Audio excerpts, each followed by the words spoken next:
Mugira Supriyatna. Di sini saya akan menyampaikan materi tentang sistem reproduksi pada manusia. Yang pertama, sistem reproduksi pada wanita. Yang pertama ada ovarium atau idung telur adalah kelenjar kelamin yang dibawa oleh hewan betina.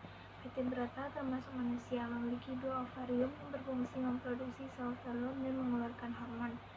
Sel telur pada wanita atau manusia berada di bagian dalam kiri dan kanan pinggul. Sel telur yang diproduksi jika tidak dibuahi lama-kelamaan akan mengering dan menempel pada dinding rahim. Lama-kelamaan sel telur tersebut akan rontok dan keluar melalui vagina. Sebagian besar burung hanya memiliki satu ovarium yang dapat berfungsi dengan baik, dan ular memiliki dua ovarium yang tersusun berbaris. Fungsinya yaitu di dalam setiap ovarium terjadi perkembangan sel telur atau oogenesis. Di dalam proses ini, sel telur akan disertai dengan suatu kelompok sel yang disebut dengan sel folikel, yang perkembangannya dirangsang oleh FSH. Pada manusia, perkembangan oogenesis dari oogonium menjadi oosit terjadi pada embrio dalam kandungan, dan oosit tidak akan berkembang menjadi ovarium sampai dimulainya masa pubertas. Pada masa pubertas, ovum yang sudah matang akan dilepaskan dari sel folikel dan dikeluarkan dari ovarium. Proses pelepasan dari ovarium disebut ovulasi. Sel ovum siap untuk dibuahi oleh sel spermatozoa dari pria, dan apabila berhasil bergabung akan membentuk zigot. Ovarium berfungsi mengeluarkan hormon steroid dan peptida seperti estrogen dan progesteron. Kedua hormon ini penting dalam proses pubertas wanita dan ciri-ciri seks sekunder. Estrogen dan progesteron berperan dalam persiapan dinding rahim untuk implantasi telur yang telah dibuahi. Selain itu juga berperan dalam memberikan sinyal kepada hipotalamus dan pituitari dalam mengatur siklus menstruasi. Dalam sel telur diovulasikan, maka akan masuk ke tuba Fallopi dan bergerak pelan menuju rahim. Jika dibuahi oleh sperma atau di tuba Fallopi, sel telur akan melakukan implantasi pada dinding uterus dan berkembang menjadi sebuah proses kehamilan. Jika pembuahan tidak terjadi di tuba Fallopi, maka akan terjadi kehamilan ektopik, di mana kehamilan tidak terjadi di rahim. Perkembangan janin pada kehamilan ektopik dapat terjadi di tuba Fallopi sendiri, di rahim, bahkan ovarium. Memahami fase-fase dalam siklus menstruasi.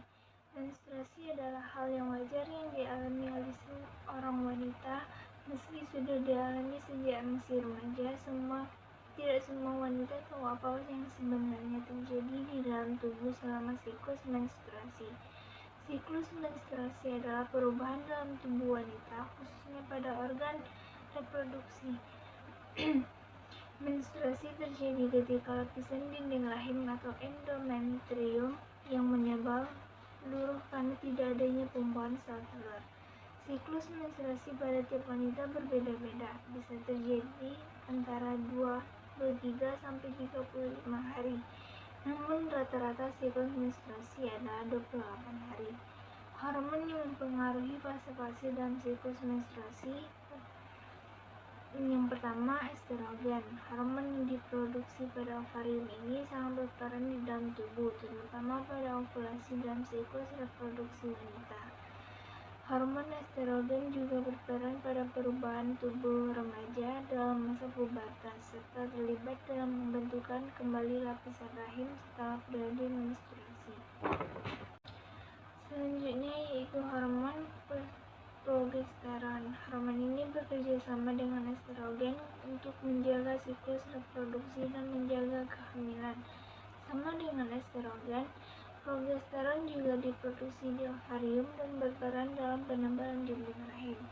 Selanjutnya, hormon pelepas gonadotropin diproduksi oleh otak. Hormon ini membantu memberikan rangsangan pada tubuh untuk menghasilkan hormon perangsang folikel dan hormon pelutein. Hormon pelutein yaitu sel telur dan proses ovulasi dihasilkan oleh ovarium berkat rangsangan dari hormon ini.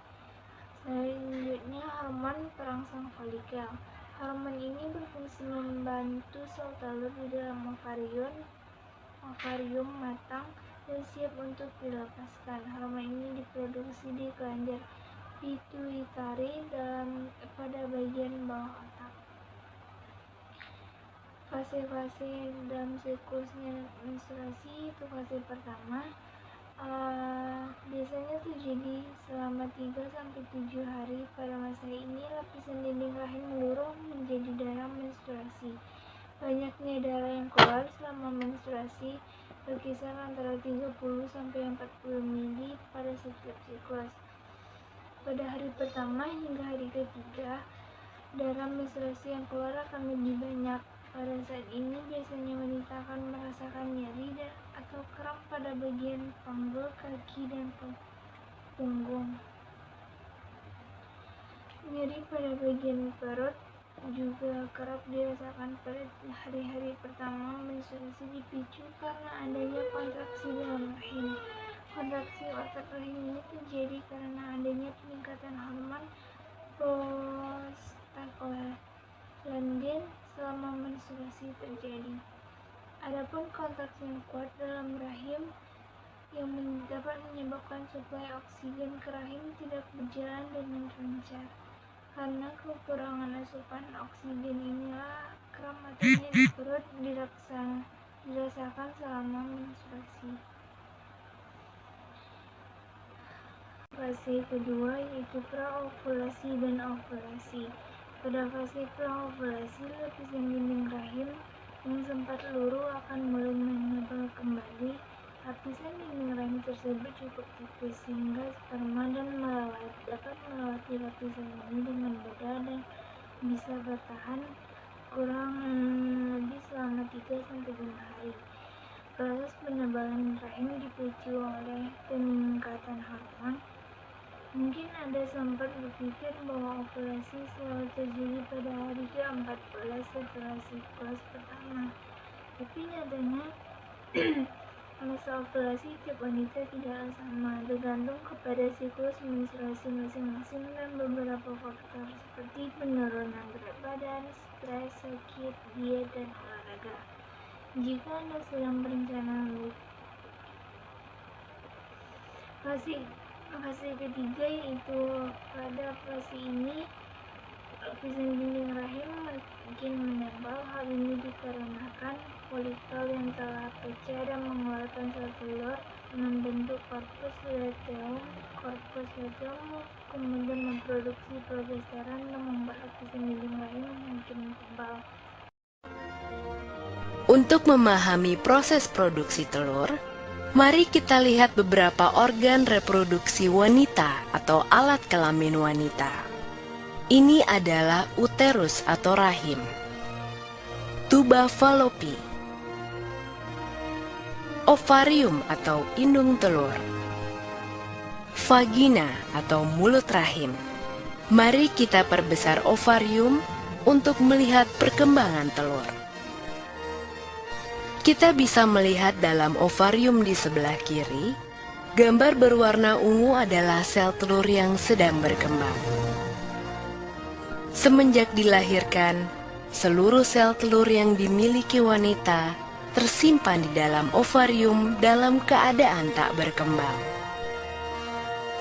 Sebulan sekali, perintah hormonal dari otak memerintahkan ovarium untuk memproduksi folikel, di mana folikel yang dominan akan melepaskan sel telur dewasa untuk pembuahan. Lihat folikel yang berkembang dalam ovarium ini. Folikel adalah kumpulan sel yang mengelilingi telur dan menyuburkannya. Pada masa ini, selaput rongga rahim menebal untuk persiapan pertumbuhan sel telur yang telah dibuahi untuk menjadi janin atau jabang bayi. Selain itu, ovarium menghasilkan hormon estrogen dan hormon progesteron. Bila kadar estrogen mencapai puncaknya, maka hormon ini akan memberi umpan balik ke kelenjar di otak untuk melepaskan atau menyetop LH. Untuk menyiapkan telur untuk pembuahan, FSH mulai membagi materi genetiknya. Ini tanda dimulainya siklus reproduksi. Folikel kemudian melepaskan hormon estrogen yang membuat lapisan uterus dapat menerima telur yang telah dibuahi. Dalam perjalanannya menuju uterus, ada dua hal yang dapat terjadi pada telur: dibuahi oleh sperma atau tidak. Jika terbuahi, biasanya terjadi di tuba falopi. Dari situ telur menuju uterus dan tertanam dalam dinding lapisan uterus untuk menyuburkan dirinya. Jika telur tidak dibuahi dalam waktu 24 jam setelah keluar dari ovarium, ia berhenti berkembang dan hancur sebelum mencapai uterus. Sebagai gantinya, uterus mengeluarkan lapisannya dalam bentuk menstruasi selama 4-5 hari. Siklus reproduksi. Siklus reproduksi berkisar antara 21 hingga 40 hari. Hanya sekitar 10 hingga 15% wanita yang memiliki siklus 28 hari. Menghitung siklus reproduksi dapat dilakukan dengan membuat catatan pada kalender. Dengan demikian masa subur dapat diketahui. Hal ini sangat berguna untuk menentukan kapan masa subur dan ovulasi terjadi. Setiap bulan pada hari kelima siklus reproduksi, selaput rongga rahim mulai tumbuh dan menebal, sebagai persiapan terhadap kemungkinan terjadinya kehamilan. Pada sekitar hari ke-14, terjadi proses pelepasan telur dari ovarium atau ovulasi. Sel telur ini masuk ke dalam salah satu saluran falopi. Dan jika saat ini ada sperma yang masuk, maka terjadilah pembuahan. Jika terjadi pembuahan, sel telur yang telah dibuahi akan masuk ke rahim dan tumbuh menjadi janin. Pada sekitar hari ke-28, jika tidak terjadi pembuahan, lapisan rongga rahim meluruh dan terjadi siklus menstruasi berikutnya. Pembuahan.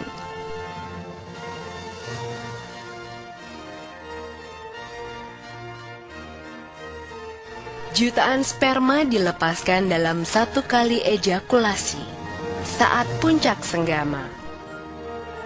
Setelah dipancarkan ke dalam mulut rahim, sel sperma bergerak ke dalam rongga rahim dan saluran telur untuk mencapai sel telur yang matang dan siap dibuahi. Dari jutaan sperma yang dipancarkan, hanya beberapa yang dapat bertahan hidup mencapai indung telur, dan hanya satu yang akan bertahan hidup mencapai indung telur. Sperma kemudian mempenetrasi dinding sel telur, kemudian mengkombinasikan materi genetiknya dengan sel telur dalam proses yang disebut pembuahan. Ketika testis, fungsinya sendiri yaitu untuk memproduksi sperma dan mensekresikan hormon testosteron. Untuk strukturnya sendiri, di sini dilapisi oleh tunika albuginea. Sini.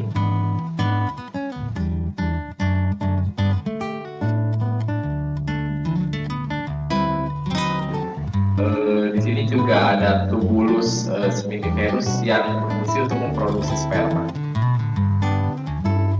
Nah, di sini juga si testis sendiri berada di dalam skrotum. Selanjutnya ada organ eksternal pada pria, yaitu penis. Di sini fungsi dari penis sendiri sebagai alat ovulasi, lalu tempat terdapatnya uretra, dan sebagai jalur akhir dari sperma dan urin sebelum dikeluarkan dari dalam tubuh. Karena di sini ada satu jalur, lalu uretra ini sebagai jalur keluarnya dari urin dan sperma. Lalu untuk struktur penis sendiri terdiri dari tubuh penis, gelas penis, dan akar. Tubuh penis terdiri dari 3 kumpulan jaringan silindris, A2 corpus cavernosa atau corpus spongiosum. Setiap kumpulan jaringan memiliki jaringan erektil, yaitu jaringan yang terdapat dari sinus daerah dan dikelilingi oleh otot polos dan jaringan konektis elastis. Glans penis merupakan bagian ujung penis yang dilapisi oleh foreskin. Sebelah sini, itu bagian yang dibuang saat sirkumsisi. Lalu akar penis terdiri dari bulb of penis, yaitu terusan posterior dan corpus spongiosum, dan crus of penis, yaitu bagian corpus cavernosa yang terpisah dan runcing. Pada bulb of penis terdapat otot bulba spongius yang berfungsi untuk ejakulasi. Lalu pada crus of penis terdapat otot ischia cavernosus. Untuk barat penis itu ditahan oleh ligamen uniform yang terletak pada bagian inferior linea alba dan ligamen supersorik penis yang terletak pada symphysis pubis. Selanjutnya saya akan membahas tentang saluran reproduksi pada pria, yaitu saluran yang menghantarkan sperma dari testis sampai ke uretra. Ini gambar tampak dari samping. Untuk saluran reproduksi pria pertama saya akan membahas yaitu epididymis, yang fungsinya sendiri itu mengatur komposisi cairan yang diproduksi oleh tubulus miniferus. Lalu juga sebagai pusat daur ulang spermatozoa yang rusak dan menyimpan dan melindungi dan memotongkan sperma. Untuk strukturnya sendiri, di sini ada bagian kepala, yaitu untuk mendapatkan sperma dari testis. Terus ada badan dan ekor, itu tempat utama untuk penyimpanan sperma. Dan itu juga memiliki jaringan epitel silindris berapis semu, dan di sini juga jaringan epitelnya memiliki stereosilia yang memperluas area absorb dan sekresi sperma.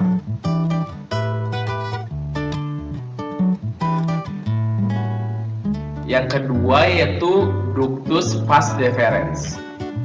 Ini gambar ductus vas deferens, yang fungsinya sebagai saluran yang menghubungkan testis dengan uretra agar sperma dapat dikeluarkan, lalu dapat menyimpan sperma selama berbulan-bulan dan mentransport sperma dengan cara peristaltis.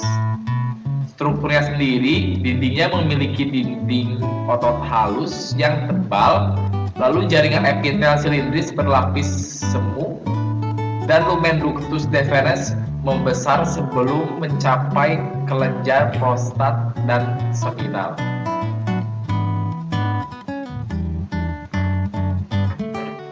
Yang ketiga ada uretra. Ini kita bisa lihat gambar uretra, yang fungsinya sendiri sebagai saluran akhir yang dilalui sperma dan urin sebelum dikeluarkan oleh tubuh. Dan strukturnya sendiri terdiri dari bagian peristaltik, membranous, dan spongi, dan kelenjar aksesoris dan organ yang mensekresikan cairan semen dan vesikula seminalis. Kelenjar aksesoris dan organ yang mensekresikan cairan semen selanjutnya itu ada vesikula seminalis. Di sini fungsinya sendiri untuk menutrisi sperma dengan fruktosa agar sperma dapat memproduksi ATP, lalu mensekresikan semen atau alkali yang merupakan 60% bagian semen untuk menetralkan cairan asam pada vagina dan berkontribusi dalam mobilitas sperma. Selanjutnya fungsinya sendiri itu mensekresikan prostaglandin dan mensekresikan enzim protease untuk melarutkan mukus pada vagina, lalu mensekresikan enzim fibrinolisin untuk mencairkan semen. Selanjutnya ada prostat glands.